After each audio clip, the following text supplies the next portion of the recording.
ఇంద్రాయణగుట్ట police station పరిధిలో Ifran Jahangir auto నడుపుకుంటూ జీవనం కొనసాగిస్తున్నారు. నిన్న అనుమానాస్పద స్థితిలో మృతి చెందినటువంటి ఇఫ్రాన్ జహాంగీర్ని జీహెచ్ఎంసీ సిబ్బంది సమాచారం ఇవ్వడంతో వాళ్ళ కుటుంబ సభ్యులు ప్రస్తుతానికి ఉస్మానియా మార్చిరీకి తీసుకొచ్చారు పోస్ట్ మార్టం నిమిత్తం. అసలు ఏం జరిగిందో అటు వాళ్ళ కుటుంబ సభ్యులు ఉన్నారు, మాట్లాడతాం. मैं इरफान की सिस्टर हूँ। उन्होंने सुबह में उनकी शादी हुई, जब से मैरिड हुए जब से उन्होंने अलग ही रहते।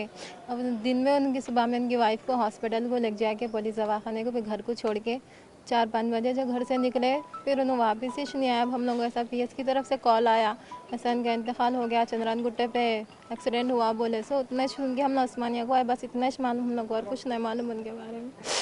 జహాంగీర్ కుటుంబ సభ్యులు కూడా ఉన్నారు. ఎలా ఉండేవాడు అసలు జహాంగీరు? అంటే ఇఫ్రాన్ కూడా మీకు పరిచయమా?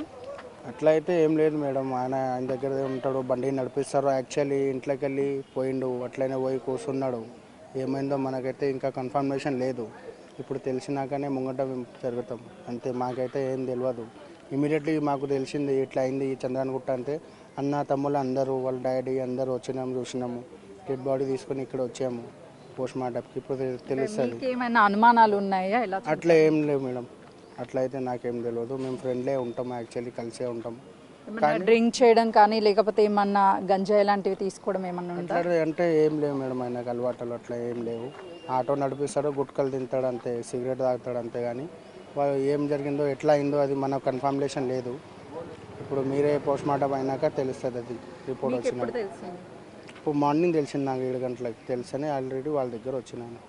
అంటే ఒకవైపు అనుమానం ఉంది, వాళ్ళు గంజాయి ఏదో తీసుకొని ఉంటారు, మత్తులోనే అలా పడిపోయారు అని చెప్పేసి అంటున్నారు. అందులో ఏమన్నా వాస్తవం ఉండి ఉంటుందా? మీరు ఏమనుకుంటున్నారు? నా ఎమ్మట అయితే ఉంటారు మేడం, కానీ అట్లా అయితే నేను చూడలే ఎప్పుడు దాకా. అట్లా ట్రిప్ ఇట్లా చేసేది ఏం లేదు. అయితే పోలీస్ వాళ్ళని చెప్పిన అడిగితే నేను చెప్తా, ఇన్వెస్టిగేషన్ చేసి చెప్తా అని చెప్పిండు. అట్లా అయితే ఏం చెప్పలే. నేనైతే చూడలే ఇప్పుడు దాకా. నా ఎమ్మట అయితే ఉంటారు మా ఫ్రెండ్, ఆజ్ ఫ్రెండ్. అయితే నాకు పొద్దున్న 5 గంటలకి ఫోన్ వచ్చింది, ఇట్లా బండి కింద బ్రిడ్జ్ కింద నిలబడి ఉన్నాయి బండ్ల, ఇట్లా ఇర్ఫాన్ గాడు ఇంకా జహాంగీర్ ఇద్దరు పడి ఉన్నాడు. ఏమైంది ఏం కాలే, చేతిలో ఏం పని చేస్తలేదంటే నేను ఇంట్లోకి వెళ్ళి బయట వచ్చి చూస్తే సార్ వాళ్ళు కలిసిన చంద్రనగుట్ట పిఎస్లా కలిస్తే పవన్ సార్ చెప్పిండు పోయి ఉస్మానియాలో డెడ్ బాడీ అయితే చూడు, నేను ఇన్వెస్టిగేషన్ చేసి చెప్తా అని చెప్పిండు. బాడీ చూసారా మీరు? బాడీ ఇప్పుడు దాకా చూడలే, చూపిస్తా అని చెప్పిండు. ఇప్పుడు మీరు బాడీలు చూసారండి? ఇద్దరు ఎలా ఉన్నాయి? ఏమైనా గాయాలు అవడం కానీ లేకపోతే శరీరము స్వెల్ రావడం కానీ? అట్లా ఏం లేదు. బాడీకి అయితే ఏం స్క్రాచ్ కూడా లేదు. ఇద్దరు బాగా కూర్చున్నారు ఆటోలో, కూర్చున్నట్లనే పనుకున్నట్లనే అయిపోయింది వాళ్ళ పని అంతే.